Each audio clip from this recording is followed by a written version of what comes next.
Olá, pessoal! Aqui quem fala é o Sérgio Santos e estamos aqui para mais um quadro Evangelho, Consciência e Espiritualidade. No dia de hoje nós vamos conversar um pouquinho sobre orientação, sobre como podemos fazer a diferença quando nós tutoriamos e auxiliamos aqueles pelos quais nós temos alguma influência e responsabilidade. Para nós darmos início, então, vamos fazer a nossa prece de abertura? Deus, Pai de amor e bondade, gratidão, Senhor, por estarmos aqui reunidos uma vez mais, com o intuito de aprendermos, de darmos passos rumo a essa evolução que é a responsabilidade de cada um de nós. Olhe, Senhor, por este nosso planeta, que saibamos ser luz, amparo e auxílio, de modo presencial e energético aonde formos. Ilumine o início deste Evangelho, que assim seja. Muito bem, então, para nós darmos início, vamos fazer a leitura do Evangelho de Jesus Cristo, segundo Mateus, comentado por Emmanuel. Hoje nós vamos ler Mateus, capítulo 5, versículo 37. Seja, porém, a vossa palavra sim, sim, não, não. O que excede disso é do mal. Falar. Falando, construímos. Não admitas em tua palavra o corrosivo da malícia ou a azinhavre da queixa. Fala na bondade de Deus, na sabedoria do tempo, na beleza das estações, nas reminiscências alegres e nas induções ao reconforto. Nos lances difíceis da vida, procura destacar os ângulos capazes de inspirar o encorajamento e a esperança. Não te refiras a sucessos calamitosos, senão quando estritamente necessário, e ora em silêncio por todos aqueles que lhe sofreram um impacto doloroso. Tanta vez acompanhas com reverente apreço os que tombam em desastre na rua. Homenageia igualmente com a tua compaixão respeitosa os que resvalam em queda moral, acordando em escabroso infortúnio do coração. Se motivos surgem para admoestações, cumpre o dever que te assiste, mas lembra, o estopim é suscetível de ser apagado antes da explosão e reprime os ímpetos de fúria antes que estourem na cólera. Em várias circunstâncias, a indignação justa é chamada à reposição do equilíbrio, mas deve ser dosada como fogo, quando trazido ao refúgio doméstico para execução de limpeza, sem que, por isso, tenhamos a necessidade de consumir a casa inteira em labaredas de incêndio. Larga à sombra de ontem os calhaus que te feriram. A noite já passou na estrada que percorreste, e o sol do novo dia nos chama incessante à transformação. Conversa em trabalho renovador e louva a amizade santificante. Não te detenhas em demasia sobre as mágoas, doenças, pesadelos, profecias temerárias e impressões infelizes. Dá-lhes apenas breve espaço mental ou verbal, semelhante àquele de que nos utilizamos para afastar um espinho ou remover uma pedra. Não comentes o mal, senão para exaltar o bem, quando seja possível extrair essa ou aquela lição que ampare a quem lê ou a quem ouve, enobrecendo a vida. Junto do desespero, providencia o consolo sem a pretensão de ensinar. E renteando com a penúria, menciona as riquezas que a bondade divina espalha a mancheias em benefício de todas as criaturas, sem desconsiderar a dor dos que choram. Ilumina a palavra, deixa que ela te mostre a compreensão e o amor onde passes, sem olvidar o esclarecimento e sem prejudicar a harmonia. O Cristo edificou o Evangelho por luz inapagável nas sombras do mundo, não somente agindo, mas conversando também. Que assim seja. Bem, meus irmãos, que Evangelho lindo, né? Emmanuel vem nos fazer refletir, a mim pessoalmente, sobre quantas vezes nós esquecemos de orar e vigiar. De vigiar a nós mesmos nas convivências e relações com o mundo e com a vida. Quem é que não tem problemas? Qual é a fase do mundo que não enfrentou até hoje problemas e desafios em diferentes instâncias? Eu desconheço. Isso quer dizer que tanto este nosso mundo, que ainda é de provas e expiações, quanto as nossas vidas, que ainda são de seres longe de sermos perfeitos, que ainda estamos nessa escola, universidade, para aprendermos a melhorar, a reconhecer as verdades eternas, nós vamos errar, nós vamos ter defeitos. E o Evangelho de hoje, ensinado por Jesus e maravilhosamente comentado por Emmanuel, vem falar: gente, os problemas acontecem, defeitos existem, mas foco no positivo. Pare de ficar repetindo as coisas negativas, porque isso não vai fazer com que elas desapareçam. O que vai fazer desaparecer a ênfase no negativo é jogar luz no positivo, é agirmos e falarmos no bem e no amor. É nós começarmos a ter e treinar um pensamento mais elevado, orar e vigiar.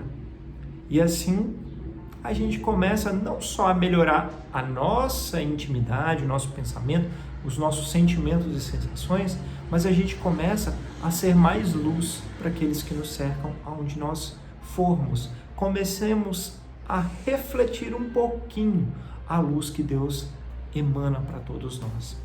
Ou seja, nós podemos nos tornar instrumentos de auxílio no amor e na luz de Deus. E é isso que é o objetivo, não é? É a gente se conectar.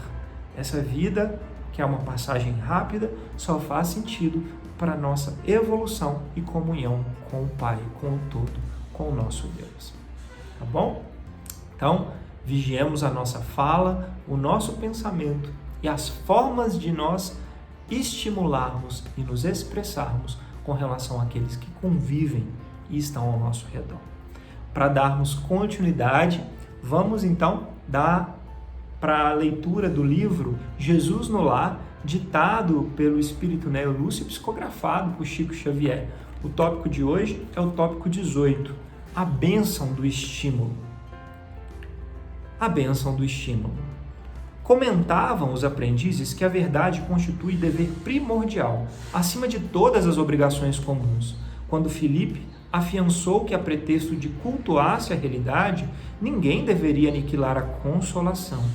E talvez, por reportar-se André a franqueza com que o mestre atendia aos mais variados problemas da vida, o Senhor tomou a palavra e contou atencioso. Devotado chefe de família, que lutava com bravura por amealhar recursos com que pudesse sustentar o barco doméstico, depois de desfrutar vasto período de fartura, viu-se pobre e abandonado pelos melhores amigos de uma semana para outra, em virtude de um enorme desastre comercial. O infeliz não soube suportar o golpe que o mundo lhe vibrava no espírito e morreu, após alguns dias, ralado por inomináveis dissabores.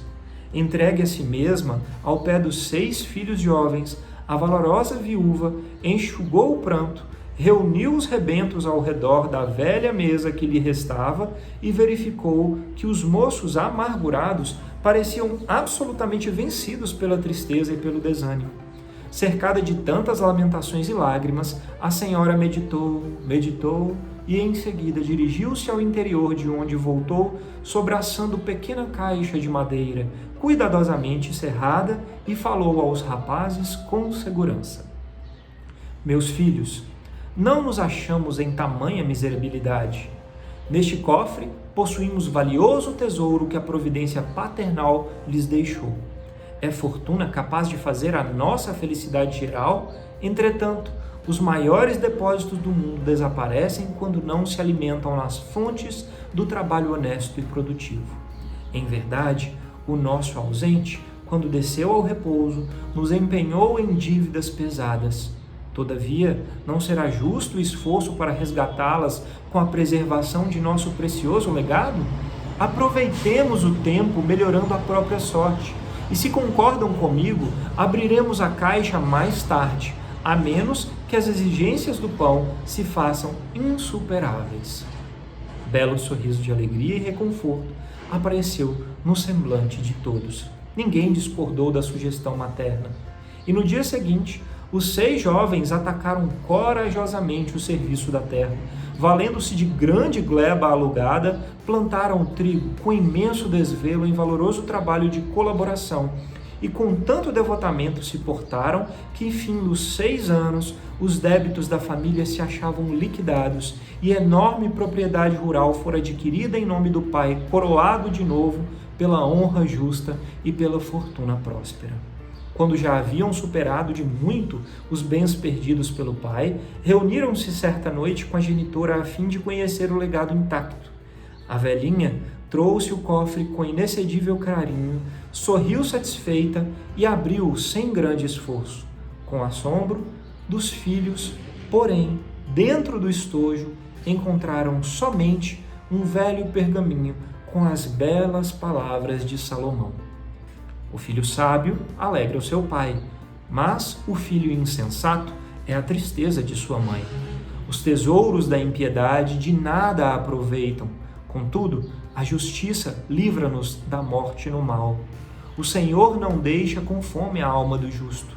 Entretanto, recusa a fazenda dos ímpios. Aquele que trabalha com a mão enganosa empobrece. Todavia, a mão dos diligentes enriquece para sempre. Entreolharam-se os rapazes com júbilo indizível e agradeceram inolvidável lição que o carinho materno lhes havia doado. Silenciou o Mestre Jesus e, sobre a expressão de contentamento e curiosidade dos discípulos, fim da ligeira pausa, terminou sentencioso. Quem classificaria de enganadora e mentirosa essa grande mulher? Seja o nosso falar sim, sim e não, não, nos lances graves da nossa vida, mas nunca espezinhemos a bênção do estímulo nas lutas edificantes de cada dia. O grelo tenro é a promessa do futuro, o pretexto de acender a luz da verdade, que ninguém destrua a candeia da esperança. Que assim seja. Que livro maravilhoso! Eu amo esse livro, Jesus no Lar. Bem, essa passagem maravilhosa vem nos mostrar a lição que Jesus deixou, contando a história de uma mãe batalhadora, reflexiva, que em comunhão com Deus ensinou os valores do esforço próprio e do ensinamento do estímulo honrado aos próprios filhos, como nas maiores dificuldades e provações materiais, estimulando a cada um a sua capacidade de agir e de se renovar com o esforço próprio. Cada um, estimulado, reanimado, foi capaz de colocar a mão na massa, correr atrás mesmo faltando tudo e se reerguer após 6 anos de trabalho. E dentro de uma caixinha, o tesouro maior principal deixado pelo pai foi uma mensagem do Salomão, estimulando o cuidado, o amparo e o estímulo através do esforço próprio. E aí, Jesus finaliza essa passagem nos fazendo refletir. Essa mãe bendita não enganou ninguém. Ela trouxe o tesouro maior em forma de estímulo precioso ao crescimento, a capacidade inerente a cada ser humano. Estimulou os filhos, mostrando a eles que eles têm uma fortuna dentro de si através da ação, do trabalho e do esforço. Como é maravilhoso entendermos que, apesar dos problemas da vida, que fazem parte desses lances, como nós meditamos no Evangelho, nós somos capazes de, através do estímulo e do esforço próprio, nos elevarmos, superarmos, porque tudo passa. E o nosso dizer de ensinamento deve ser sim quando sim, não quando não, saber falar sim e não, porém com amor. A diferença está na forma de traduzir e levar o sim e o não para que seja feito de forma amorosa, de forma respeitável, de forma a educar e direcionar o interlocutor, aquele que está conosco nessa jornada, né?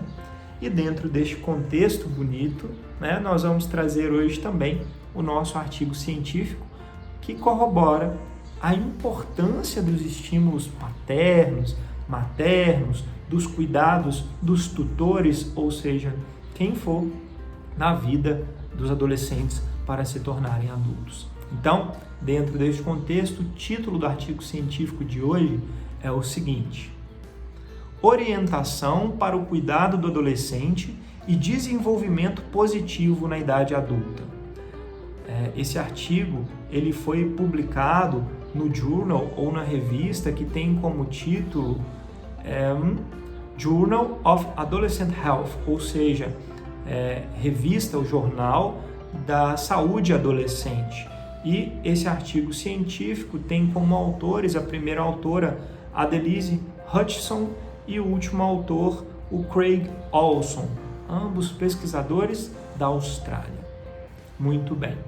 Esse trabalho científico acompanhou uma série de adolescentes e comparou com questionários e avaliações aqueles que tinham tutoria, auxílio e amparo para desenvolver um comportamento positivo, ou seja, um desenvolvimento onde se valoriza a cognição, o nível de satisfação e a capacidade de cada um de viver e resolver, enfrentar os desafios da vida com a mente positiva.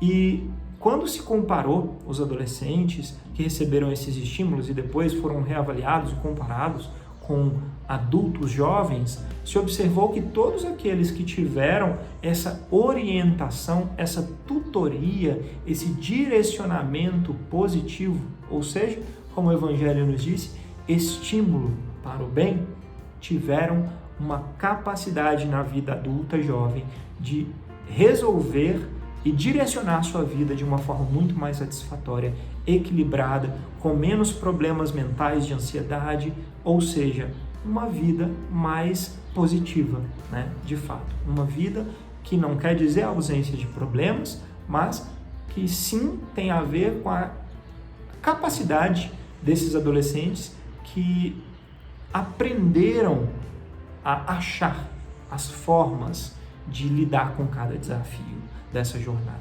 Que nós então possamos ser estes estimuladores na vida daqueles que nos cercam, tornando a vida mais positiva.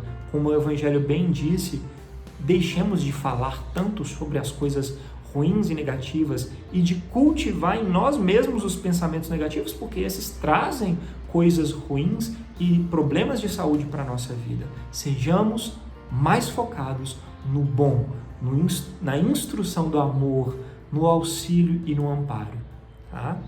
É isso que eu gostaria de falar hoje. E para nós encerrarmos, vamos fazer a nossa prece.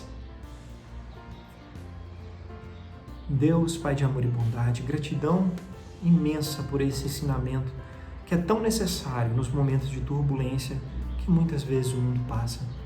Que saibamos, Senhor, ser sim mais positivos, nos abrindo para a inspiração dos bons anjos e mentores que nos guiam, e que nós consigamos levar essa luz do Teu amor aonde formos, sendo positividade, amparo, tutoria e auxílio. Gratidão eterna e olhe por todos aqueles que nos acompanham, que recebam as visitas benditas da equipe de amor e de bem e de luz. Que assim seja. Gratidão mais uma vez pela oportunidade de estarmos juntos. Namastê e até a próxima.